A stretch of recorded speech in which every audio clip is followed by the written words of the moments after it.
Hi, it's Penny Black and Jill Foster here for a new PB&J card class.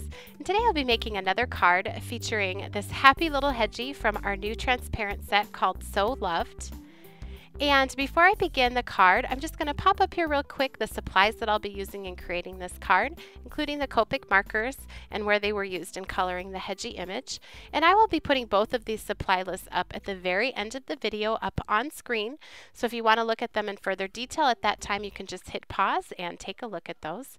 To start, I stamped this Hedgie using Memento Tuxedo Black ink onto Neenah Solar White cardstock. I did stamp this in a stamp positioning tool so that I was able to do multiple impressions and get a nice crisp dark black impression before I began coloring. So to color him in, I am using my Copic markers. You could also use colored pencils or watercolors, whatever medium that you prefer. I'm doing just some very basic coloring. I started with a lighter brown and now I'm adding just a little bit of darker brown near the edge of that sort of furry area, and then just randomly throughout that brown, I'm putting the darker color for some variation in color and tone. Next, I wanted to add a sort of a finished look around his tummy area and where the brown fur meets the white. So I'm doing that with a very light gray, and then I'm blending that out using a colorless blender. So where the gray meets the white, I just color with that colorless blender.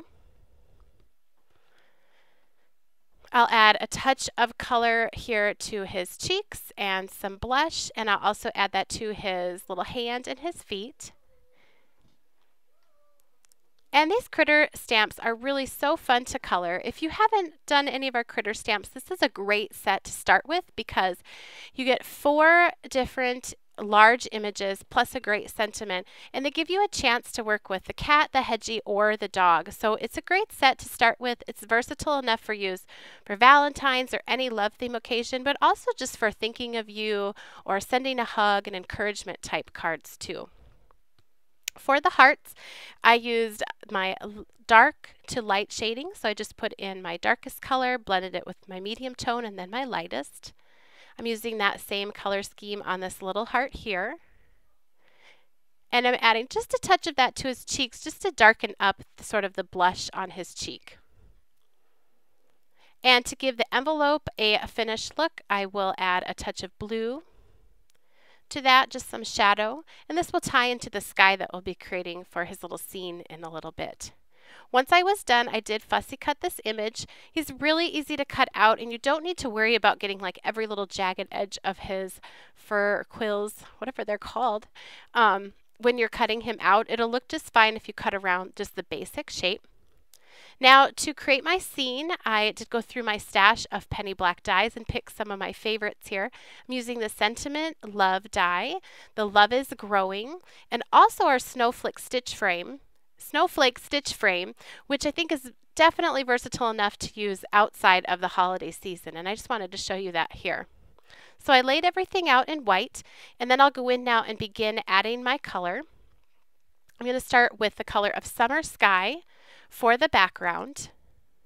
And all of these die cut elements were cut from Neenah Solar White cardstock. I think it works really great if I decide to color them with Copic markers or apply inks like I'm doing here with a foam applicator tool.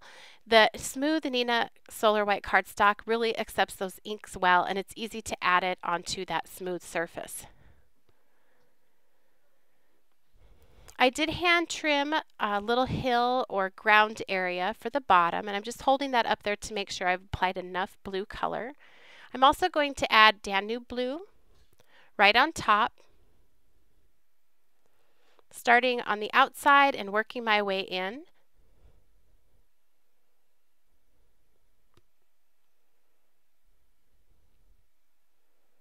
And this is just very basic inking. I wanted it to be darker up near the top and the corners, and then lighter as it moved down towards the bottom of the scene.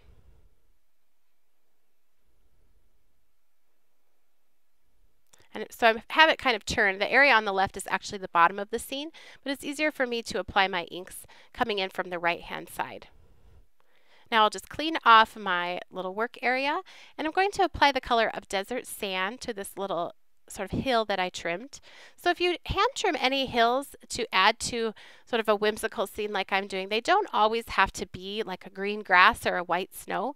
You can just go with a neutral brown. It'll give the look of a hill and ground the scene without it always having to be a typical green color.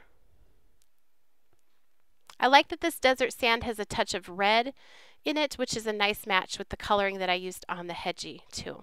So you can see there how I'm going to have him sort of peeking out from the frame and the sentiment up at the top.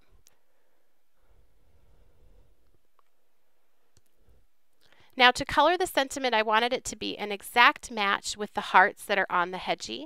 So I'm using the same Copic marker colors on that, and I'm giving it sort of an ombre look, starting with the darkest color on top, then my medium color, and then the very lightest at the bottom.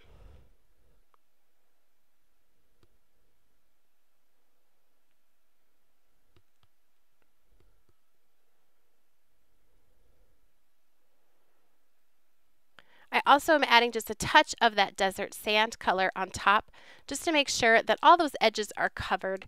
Because I colored that with a Copic marker, sometimes when you do that on a die cut with real intricate details, the edges won't quite catch the ink, and by pouncing a foam tool on top, it will make sure they look finished. I die cut that from Fun Foam as well, as I really wanted this to be a focal point on the card. It's what the little Hedgie is looking up at, so I wanted it to just look very dimensional. So I'm just putting a few dots of glue onto the piece cut from the Fun Foam, and then I will layer on the piece that I colored. So excuse my head, I was just trying to make sure I got everything lined up. Now this is the Love is Growing die, and without anything else added to the scene, to me it didn't quite look finished, but I didn't want anything to take away from the Hedgie looking up at that word. So I decided to go with a very tone on tone look for these die cuts. So I am just pouncing that Danube blue color right onto the die cuts, and when I layer them onto the background, they will add visual interest and sort of a charm to the scene without taking away from the primary elements. So if you're working on a card or a scene and it just doesn't quite look finished, you might want to consider just going through your stash of dies like this and finding something and maybe adding it in a tone-on-tone color scheme. Hopefully that will make more sense here as we start assembling things. So I took some just very thin sewing thread and hooked it onto the word love. And I am just poking out. There was a little piece there I forgot to poke out. I'm going to put some glue onto the back. And I have sort of my Hedgie in the frame laid out on the card so I can see where I want to position this.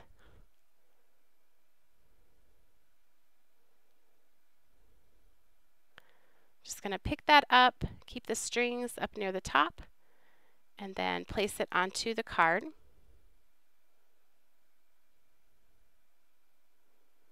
And you get a little bit of time, some wiggle room if you're using a liquid adhesive. And now I can press that down. That's one of the really fun things about this Hedgie. Because he is looking up, you can have him looking up at a die cut sentiment or another critter, butterflies. There's just a lot of different ways you can use this Hedgie on a card. And I'm going to take those extra strings now and just flip them over to the back of this panel and use one-sided tape to tape them there. The back of this will be covered. I'll just mount this to a note card when I am done, so you won't see any of that in the back.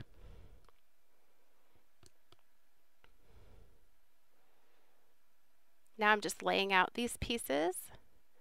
And there you can see that sort of tone-on-tone look I was talking about there with those die cuts. Just playing around with the placement.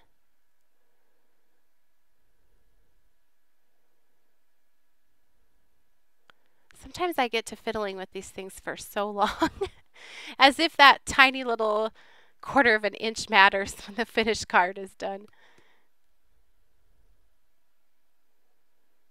It's just part of the fun, I suppose, trying to decide where to put everything.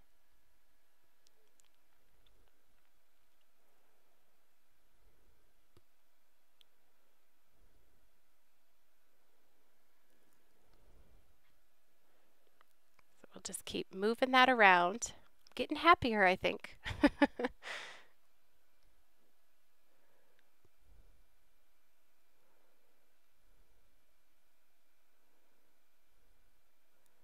So I don't want to lose that placement because I did really like that. So without moving anything else, I'm just going to get some glue on there to hold it in place. Then I can be a little bit more liberal with moving the pieces around. Once I have one of those hearts down, then I can glue the rest. So these pieces will be glued flat to that background.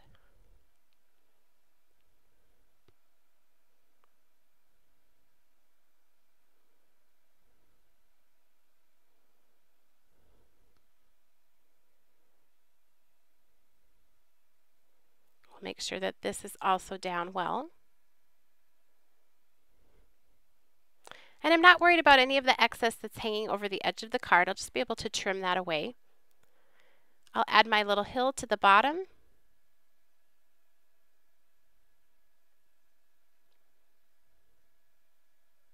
Now I'll flip and trim over that extra parts that were hanging over the top.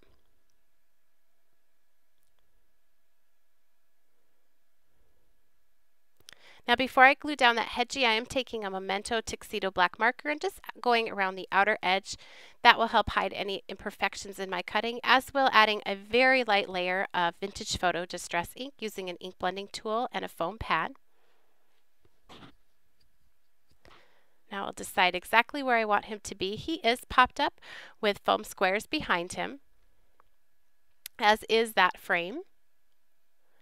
And excuse my head, I just needed to make sure everything was lined up.